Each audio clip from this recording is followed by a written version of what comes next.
last year alone, we lost 26,000 acres of citrus, and on top of that, we're losing 120 acres of agricultural land a day in Florida. He was sending me all these videos of roadside pilebirds as he was driving around Florida. We have to do something about this. Like, this is insane. Like, we're burning all this stuff on the side of the road. After 5 years of conversation, their backs are against the wall, and they realize that nobody's coming to save them. We might necessarily be a savior, but we certainly want to be providing solutions, revenue-generating opportunities for these guys. So we're going to talk about Zach's project. Here's a little bit of just a foreshadow of what we're going to talk about. I've known Zach for almost 2 years now. We've been chatting and trying to make this thing a success, and I'm really excited to be here today to share this with you. My name is Wyatt. I'm the carbon product development manager at 3Degrees for our Biochar business. And then Zach will talk a little bit about BAR and your history. Yeah, so Biotech Research was founded in 2023 with a mission to create collaborative environments to focus efforts on solving some of these sustainability challenges and regional aspects. As a third-generation citrus farmer, we'll touch a lot on this. There's a massive challenge in our region where we have a lot of wood waste, we have a lack of economic opportunity because an industry has declined 95%, an industry that a lot of us are taking. It's a personal challenge that a lot of these communities are facing. So that's how we established this nonprofit. We are a 501c3 nonprofit. Most of our opportunities are in consulting services, as well as biochar production, as well as biochar pilot projects across the state of Florida. So that's pretty much what we do. So Zach, tell me a little bit about why we're here, and the first-hand look on what's going on down in your area.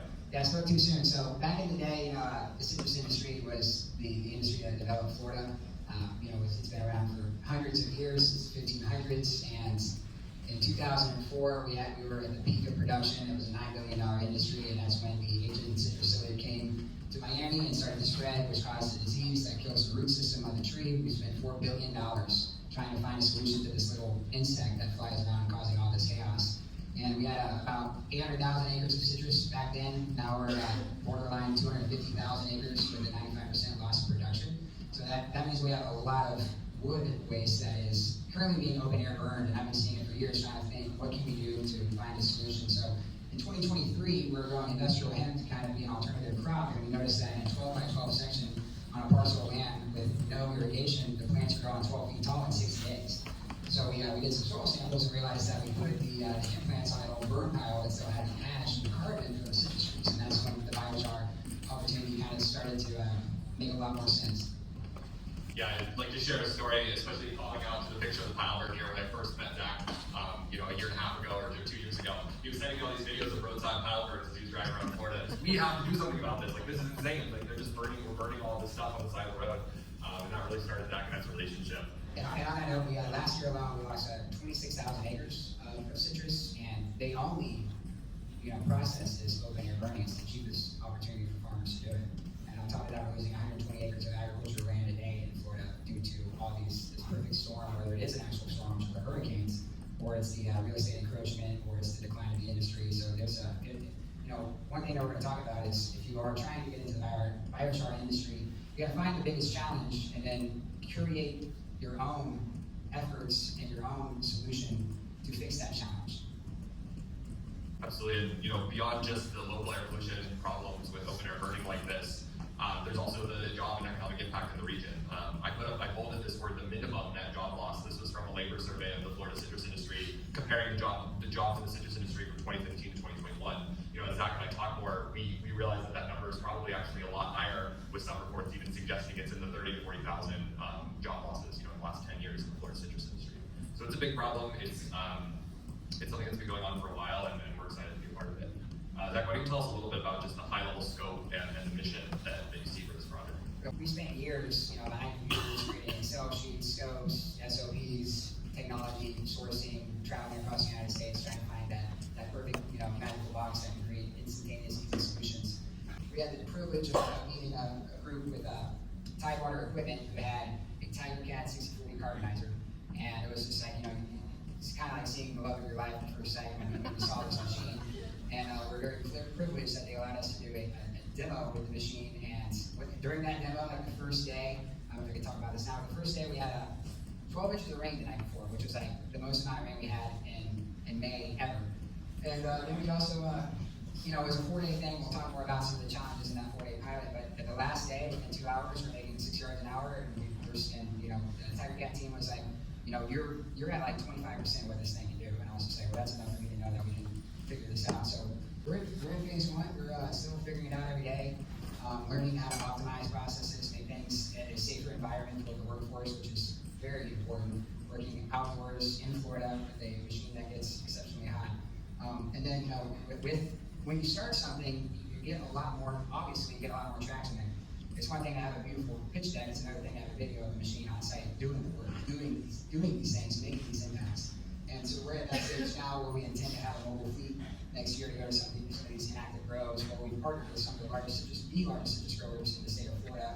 After 5 years of conversation, their backs are against the wall, and they realize that nobody's coming to save them. And we might necessarily be a savior, but we're certainly going to be providing solutions, revenue-generating opportunities for these guys. And that's a big part of this project. Is it starts with trust among the citrus growers. This requires participation with local farms and people in the citrus industry to willingly engage with Zach and his team.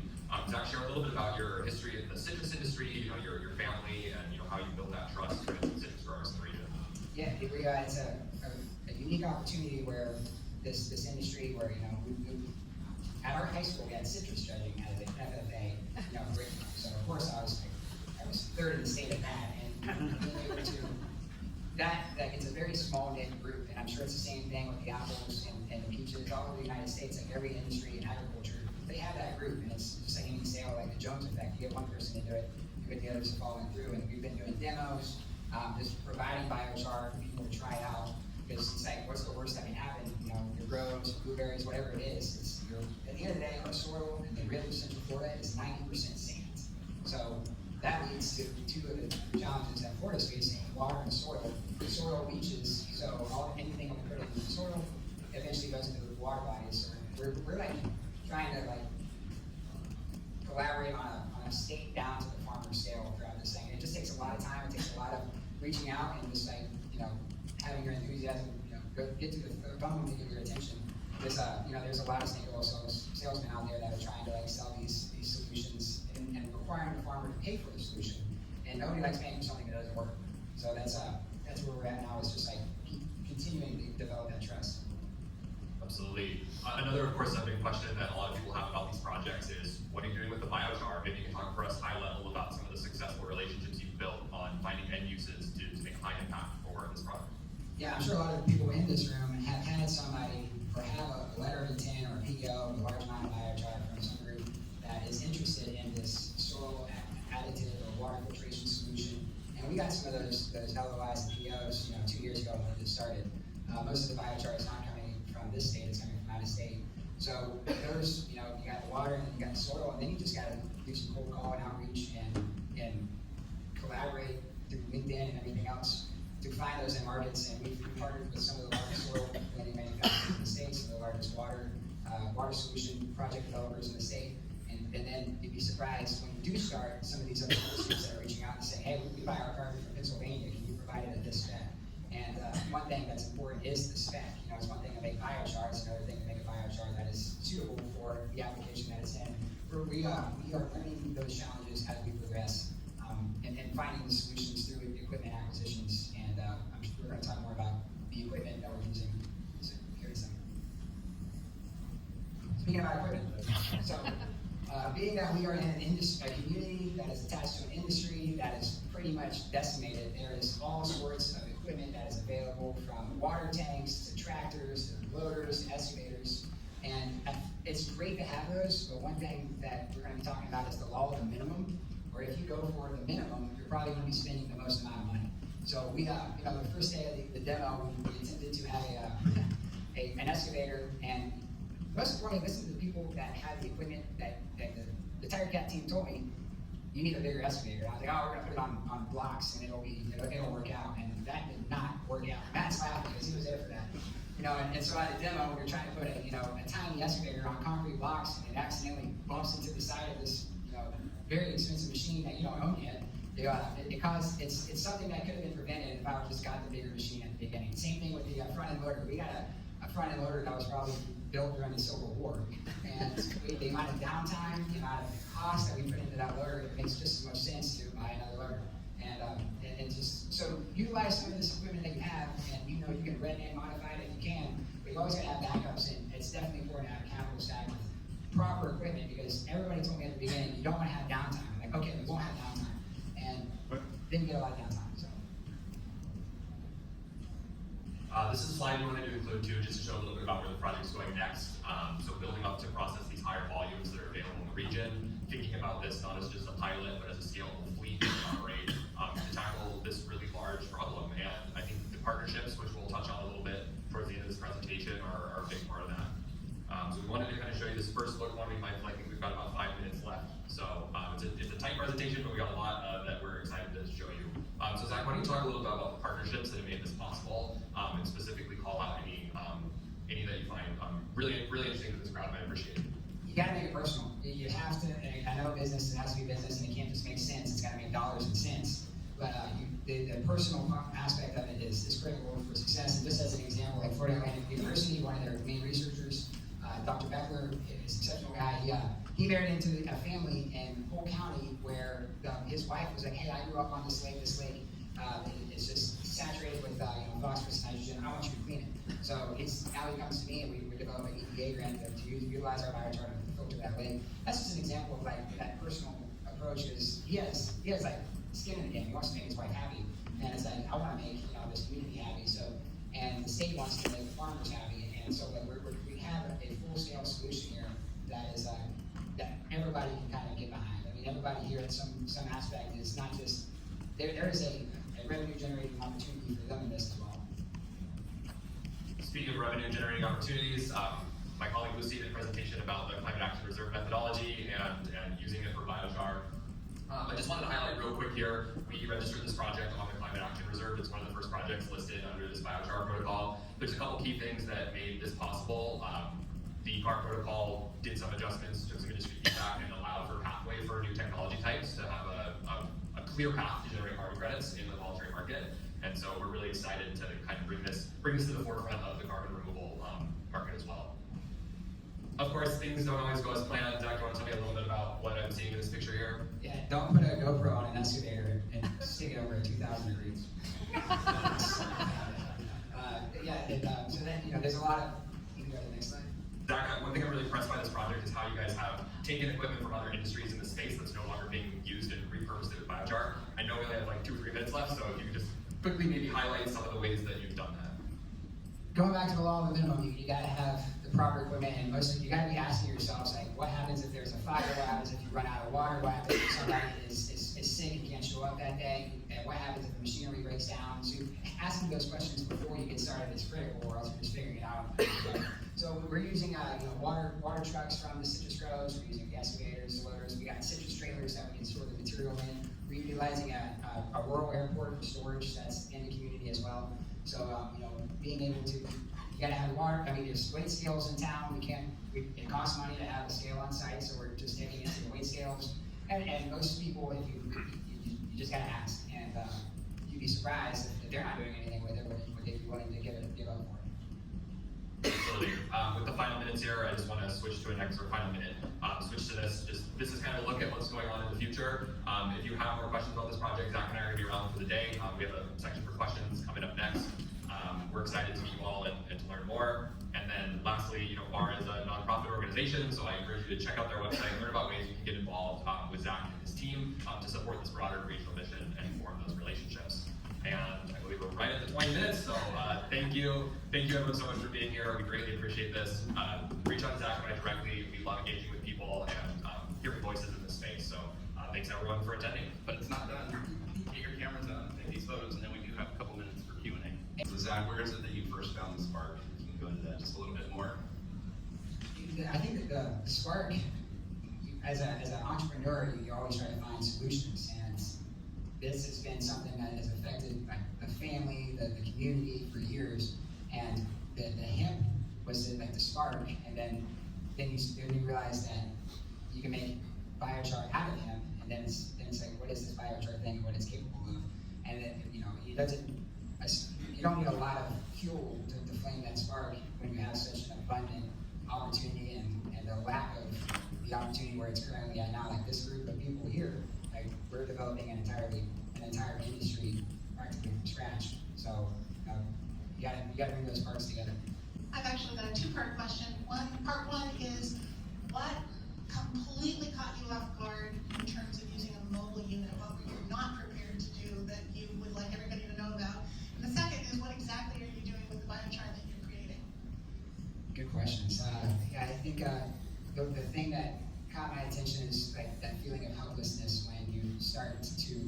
see some hot biochar come off the machine. It's not supposed to be hot because you did not swap water tanks. And I had 5 wrestlers on site, the high school wrestling team. I'm trying to give them a summer job. All you gotta do is swap tanks. I'm in the car, I see neighbors come out, they're all on their phones playing solitaire or something. And it was a preventable thing that ultimately wasn't too bad because we were able to stop it before it became a catastrophe. But it was preventable. So that, I think that's the main thing. You gotta have water. You can't question the water. You can't question the equipment. You gotta have that stuff down and get it out of the way ahead of time so you don't have to worry about it later. What are we doing with the biochar? We're currently doing a lot of trial projects with an agriculture. University of Florida has been a blessing to work with. And then FAU with water, and then we got something full Lauderdale as well to filter water in socks, like biochar socks. And then we're getting some. It's starting to take off on the retail and the landscaping side. So we got some partners that are buying a couple times a week in Tampa, and they're using it for soil and irrigation, to let the trees breathe, and which is a new concept that I've heard of through Tampa. But we need to post-process the material, which is just another, it's another thing that's on our radar that we want to get executed next week. So if we have that post-processed material, then we'll be able to just dump it in trucks and haul it away. I'm just not comfortable selling all the material that we have yet because I don't want to be providing lack of quality stuff to the market at this point. So hopefully next week. Can I ask a follow-up question about that? So in that category of post-processing material, I'm curious how much are you able to actually put back into citrus fields, or is that exactly what you're running trials around to find out what's most appropriate? And maybe how you actually do the post-process, how you size it. We have a fertilizer spreader that we modified to have a shaker box on the top and conveyors underneath it. It's just one of those things where you have to wait for that to be done. It's never done before. But you can also get screeners. You can rent release screeners. You can finesse demo days. These machines, they can do 40 tons an hour. So if you build a big pile, they can come for a day, pay $500 for shipping, and then they can clear all that and decide it until it's ready to go. So we're working on that too. Real quick, maybe 1 or 2 minutes. What are your expansion plans? Do you imagine having a fleet of these, or maybe 1 or 2? We intend to have a fleet. It's a chicken fully egg. Operators got to be very comfortable with it. Production managers got to understand what they're producing. You can't make biochar without an exceptional operations team. And I don't know who here can run an excavator. Right? Now, who here can grease an excavator? Right? That's the thing. You can't just run. You got to grease it. And that's it's pivotal. So yeah, we're gonna have a fleet. We're the citrus grows are still tens of thousands of acres, and that's not going to go away anytime in the next couple of years. And of course, by that time, if we prove this out, we'll be growing crops that can be utilized for this too. Like the bamboo guys in the region are picking up, and then there's still industrial hemp that our teeth are still sunk into, so we're working on those. You realize you're in Central Florida when you can roll down your window and catch that springtime perfume of orange blossoms. Now, all you smell is smoke, carbon wasted. Hope is disappearing. We've seen this firsthand. As generational citrus farmers, our family's history is deeply rooted in these groves. But the industry that we've known and loved is not the same anymore. But from the ashes, a new opportunity is arising. Biochar. It's not just a buzzword, it is a solution, a way to take what was once waste and turn it into something powerful. We're bringing in mobile biochar units right here in Central Florida. We'll be converting old citrus wood, the same wood that used to be burned, into rich carbon material that feeds our soil and protects our water.